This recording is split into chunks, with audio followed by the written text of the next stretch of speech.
What is your position relative to tax plans proposed by the presidential candidates? Who here thinks... Good thing you're in the middle, Mike. Yeah, it's good to be in the middle. Who here thinks that the federal government is going to cut spending? If you do, I'll see you in the hallway afterwards. I got some property to sell you in the high desert, but I really don't own any property. Talk about one guy's tax plan versus the other guy's tax plan. Don't you love election season? Everybody's going to promise you something. And then there's a joke that's too long to tell you regarding that. And after they get in, it's like all promises are forgotten. The tax burden here, I guess, raise your hand if you don't think it's heavy enough.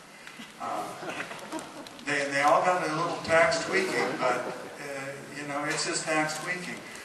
Mike says he's correcting me on the federal budget, 3.3 trillion. Must have went up 200 billion since I looked last, and I don't doubt that it did. Folks, they're pulling that money from you one way or the other. Doesn't matter where they lay the tax. It's coming off the back of the working person, the laboring person. You know, I remember when, I don't actually remember, I remember the history lesson about when they passed the 16th Amendment and started the income tax, and they were only going to start to tax the very rich. And guys like Henry Ford probably said, go ahead and tax me, I don't care. Your Ford goes up from $455 to $485 now. And that's the way it goes. The tax burden, you pay it one way or the other in the cost of the products that you buy. But we shouldn't be talking about tinkering around with the tax code. People ought to get the same kind of tax deductions that corporations get. You know, corporations can deduct everything they need to exist.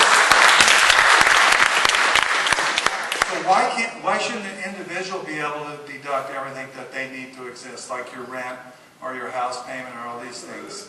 Corporations get to. So have a little fairness in the tax code. I'd like to see that happen, short of getting rid of the IRS altogether or the income tax.